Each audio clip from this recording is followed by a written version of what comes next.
আসসালামু আলাইকুম এভরিওয়ান, আশা করি সবাই ভালো আছেন। আজকে আপনারা সবাই জানেন যে উত্তর পূর্বাঞ্চলের যে 12টি জেলা রয়েছে সেখানে আপনার উজানের ঢল এবং বন্যা পরিস্থিতির কারণে সেখানে প্রায় 35 লাখ লোকজন সেখানে আটকা পড়ে আছে এবং তারা মানবেতর জীবনযাপন করছে। এবং এই ক্লান্তিকালীন সময়ে আমাদের প্রত্যেকটা লোকেরই আমাদের সামর্থ্য অনুযায়ী আমরা যেটাই পারি না কেন আমাদের সবার উচিত তাদের পাশে দাঁড়ানো, এবং আমরাই যদি সেখানে তাদের সাহায্যের হাতটা বাড়িয়ে দেই তাহলে সেক্ষেত্রে আমরা এই ক্লান্তি লগ্ন থেকে আমরা রিকভার করে উঠতে পারবো বলে আমরা আশা করি। তো সেই ক্ষেত্রে আমরাও একটা ইনিশিয়েটিভ নিয়েছি, যদিও আমাদের ইনিশিয়েটিভটা খুবই ক্ষুদ্র, তারপরেও আমি মনে করি যে এই ক্ষুদ্র ক্ষুদ্র ইনিশিয়েটিভগুলোই আপনার মানে বড় হয়ে যাবে যখন অনেকেই মিলে এই প্রোগ্রামটা মানে গ্রহণ করবে। তো আমাদের কোম্পানির সম্মানিত ব্যবস্থাপনা পরিচালক, আমাদের সম্মানিত পরিচালক ম্যাম এবং অন্যান্য পরিচালক স্যার এবং আমাদের চেয়ারম্যান ম্যাম সবারই আর্থিক সহযোগিতা এবং আমাদের কোম্পানির একজন অফিস অ্যাসিস্ট্যান্ট থেকে শুরু করে একদম টপ লেভেল পর্যন্ত যারাই আমরা আছি না কেন সবারই কন্ট্রিবিউটে আমরা যাচ্ছি ফেনীবাসী বা উত্তর পূর্বাঞ্চলের যে প্লাবিত হয়েছে, যেখানে বন্যা দুর্গত মানুষজন যেখানে মানবেতর জীবনযাপন করছে তাদেরকে সাহায্য করার জন্য। তো আমরা সেখানে গিয়ে আপনাদেরকে দেখাবো যে সেখানে আসলে মানুষ কতটুকু মানবেতর জীবনযাপন করছে এবং সেখানে খাবার এবং বিশুদ্ধ পানির কী পরিমাণ প্রয়োজন সেইগুলো আমি আপনাদেরকে দেখানোর চেষ্টা করব। তো আমার সবার কাছে রিকোয়েস্ট থাকবে, আপনারা সবাই এই ক্লান্তিকালীন সময়ে আপনাদের যার যা সামর্থ্য আছে সেটা নিয়ে আসুন আমরা সবাই তাদের পাশে দাঁড়াই এবং তাদেরকে এই দুঃসময়ের হাত থেকে তাদেরকে আমরা রক্ষা করি। সুপ্রিয় দর্শক, আমরা ইতিমধ্যে ফেনীর কাগনভূঞার সিলোনিয়া বাজারে এসেছি এবং এখান থেকে আপনারা মূলত যারা ঢাকা থেকে আসছেন তাদের উদ্দেশ্যে বলবো যে আপনারা এই জায়গাতে স্টে করবেন এবং এখানে আসলে আপনারা ট্রাক্টরগুলো যে পাবেন, বড় চাকার যে ট্রাক্টরগুলো, সেই ট্রাক্টরে করে আপনার প্রোডাক্টগুলো নিয়ে এটা একদম গ্রামের ভিতরে ঢুকে যেতে হবে যেখানে লোকজন আটকা পড়ে আছে। তো আমরা ট্রাক থেকে মালগুলো নামাচ্ছি এবং এখানে থেকে এই ট্রাক্টরের মাধ্যমে আমরা মালগুলো গ্রামে পৌঁছাবো। যে দর্শক দেখতে পাচ্ছেন আমরা আসলে রাস্তাও বুঝতে পারছি না যে মানে রাস্তা কোন দিকে, দেখা যাচ্ছে খুবই রিস্কি, মানে এখান দিয়ে যাওয়াটা খুবই রিস্কি।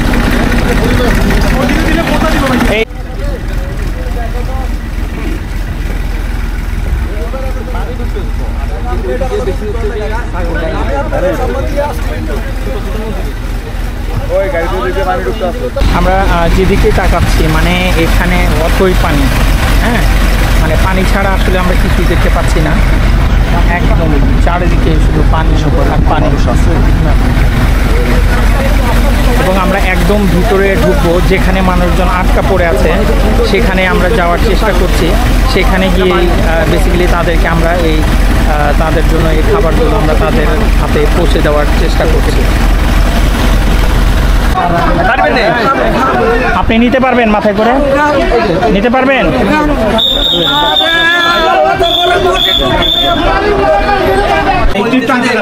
লোক আছে কিন্তু ফ্যামিলি এখানে মানে 26টা ফ্যামিলি, টোটাল লোক হচ্ছে 100 কতজন? আপনাদের মানে ডেইলি কত কেজি চাল লাগে? মানে একদিনে 40 কেজি লাগে। আমরা দিছি ম্যামকে খাওয়াইছি দেরি আন্দাজে। মানে আপনাদের এখানে যারা আছেন একদিনে 40 কেজি লাগে, 50 কেজি লাগে, 50 কেজি লাগে। তাহলে সেক্ষেত্রে আমরা একদিনের খাবার আমরা দিয়ে দিতে পারি। 10টা প্যাকেট।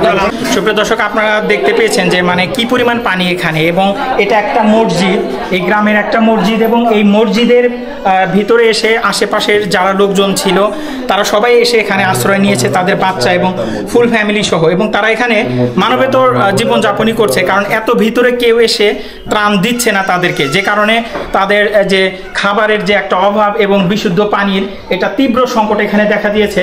তো আমি সবাইকে রিকোয়েস্ট করব আপনাদেরকে যে আপনারা যারাই ত্রাণ নিয়ে আসবেন একটু ভিতরে ঢুকে, কষ্ট হলেও আমাদের হয়তো একটু কষ্ট হবে, বাট ওনাদের কষ্টের কাছে আমাদের কষ্ট কিছুই না।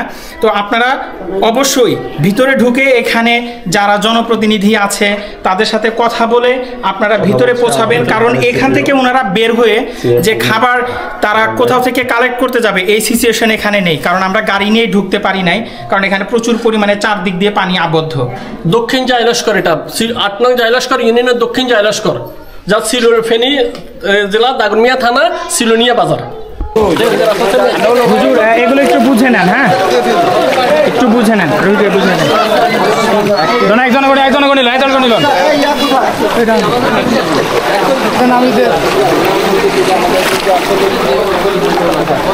পাঁচটা আমরা দিতে বলছিলাম যাতে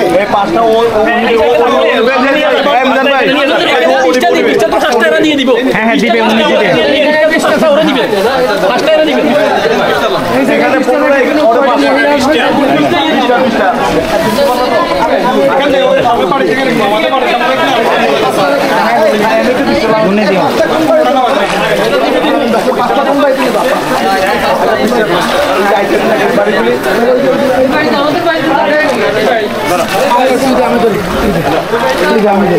এখানে মসজিদে দিয়ে আপনাদেরকে খাবারটা কি পোষাবে না?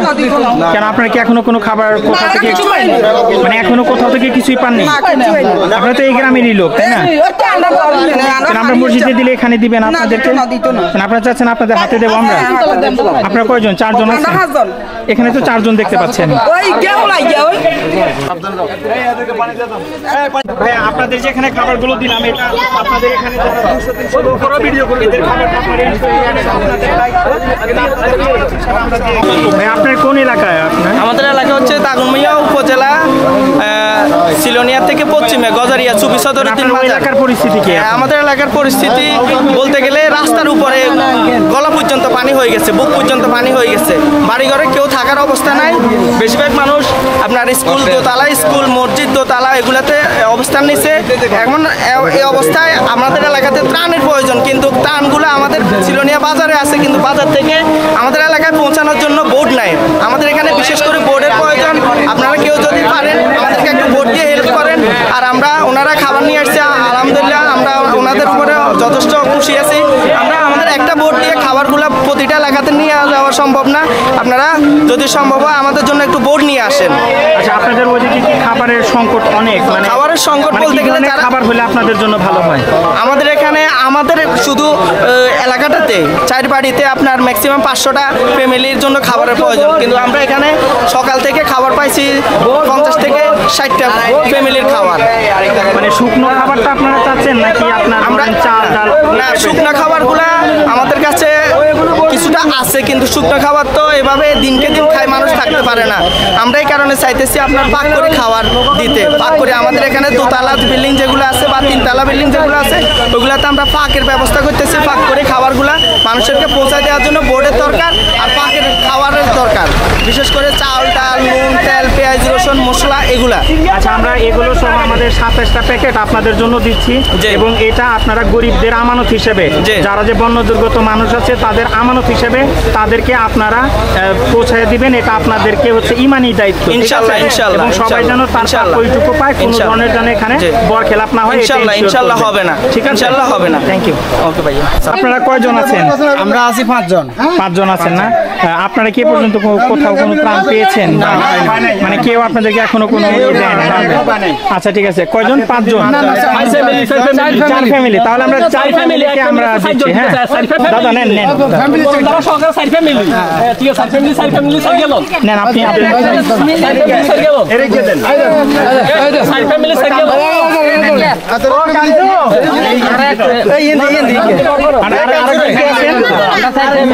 ওখানে বসে পড়েন, আপনি ওখানে বসে পড়েন, বসলে সুন্দর লাগে। সুপ্রিয় দর্শক, আসলে আমরা আমাদের প্রথম পর্বটা শেষ করেছি বিকেল 2:30টার মধ্যে। তো 2:30টার মধ্যে শেষ করার পরে দেন আমরা কিছু হালকা খাবার খেয়ে দেন আমরা এখানে আবার পুনরায় আমাদের যে মানে এখানে দুস্থ যারা আছেন তাদেরকে সাহায্যের কাজে আবার আমরা নেমে পড়েছি। বাট আমরা এখানে একদম মেইন রোড থেকে আমরা প্রায় 3.5 থেকে 4 কিলোমিটার ভিতরে ঢুকেছি, এবং এখানে প্রায় কোমরের উপরে এখানে পানি আপনারা দেখতে পাচ্ছেন। এবং এবং আজকের এই ত্রাণ কাজটা কোনোভাবেই পসিবল হতো না এই ভাইকে ছাড়া।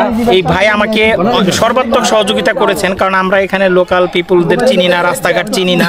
ইভেন এখানে ইমদাদ ভাই আছেন। ভাই আপনার নামটা? ইলমান ভাই।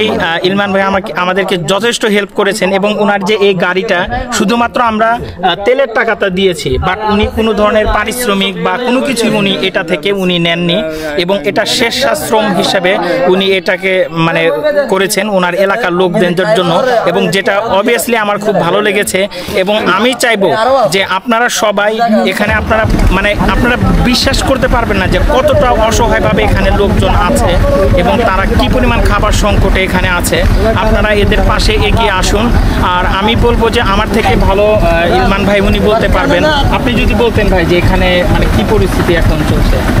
আসলে আপনাদের সবারই অবগত যে ভারতের বাঁধ ভাঙা পানিতে কিংবা আপনার বাঁধ ছেড়ে দেওয়ার ফলে দেশে বাংলাদেশের বেশ কিছু জেলা এবং অঞ্চলে যে দুর্ভিক্ষ কিংবা জলাশয় দেখা দিয়েছে, এতে করে মানে যে বন্যা কবলিত হয়েছে এই জেলাগুলো সমগ্র জনতা জাতি সবাই দলমত নির্বিশেষে একাত্মতা পোষণ করে আমরা উন্নতদের পাশে থাকার চেষ্টা করছি। যারা ধরেন ঢাকা থেকে ত্রাণ নিয়ে আসছে, তো তারা তো আসলে জানে না যে মানে কোথাকার মানুষ তারা মানে বেশি সাফার হচ্ছে বা খাদ্য সংকট কোথায় বেশি দেখা দিচ্ছে। মানে সেক্ষেত্রে আপনাদের এন থেকে তো সর্বাত্মক সহযোগিতা পাবে, যে সেটা আমি আজকে যেটা পেয়েছি যে সারাদিন আপনি হাড়ভাঙ্গা পরিশ্রম করেছেন এবং উইদাউট পেমেন্ট মানে কোনো পারিশ্রমিক নেননি, মানে যেটা অবভিয়াসলি মানে আমাদের জন্য গুড সাইন বলবো আমরা, যে আমরা দলমত নির্বিশেষে জাতি হিসেবে আমরা আমাদের ভাইদের পাশে বা আমাদের সমাজে যারা আছেন তাদের পাশে আমরা দাঁড়িয়েছি। এটা অবভিয়াসলি এটা সবার জন্য ভালো। তো আশা করি আপনি যদি আপনার ফোন নাম্বারটা শেয়ার করেন তাহলে যারা ত্রাণ দিতে আসবে তখন আপনার সাথে কমিউনিকেট করলে দেখা যাবে যে আপনি সেই সার্ভিসটা তাদেরকে আরও দ্রুত দিতে পারবেন বা তাদেরকে সাহায্য সহযোগিতা করবেন। তো আপনার ফোন নাম্বারটা যদি একটু বলেন। 01681697470। এতে করে যদি কেউ স্বইচ্ছায় উন্নতদের পাশে দাঁড়াতে ইচ্ছুক হয়, তো আমরা যারা স্থানীয় যেমন কুমিল্লা, চৌদ্দগ্রাম, ফেনী, নোয়াখালী এবং চট্টগ্রামের কিছু অংশ, তো যে যেখানেই ত্রাণ দিক না কেন উন্নতদের পাশে দাঁড়ানোটা কিংবা মানব সেবার পাশে দাঁড়ানোটাই হচ্ছে মূল লক্ষ্য। তো সেই ক্ষেত্রে আপনারা অবশ্যই স্থানীয় কাউকে, অবশ্যই শুধু আমি বলে না, যে কাউকে জিজ্ঞাসাবাদ করবেন কিংবা সাহায্য চাবেন, আমি মনে করি সবাই নিজ নিজ দায়িত্ব থেকে সবাই আপনাদের মতো যারা ডোনেট করতে আসবে কিংবা ত্রাণ দিতে আসবে সবাইকেই সাহায্য করবে বলে আমি আমার মত প্রকাশ করি। ওকে ভাই, আপনাকে অনেক ধন্যবাদ। আশা করি আপনার এই সাহায্য সহযোগিতা অব্যাহত থাকবে। Best of luck.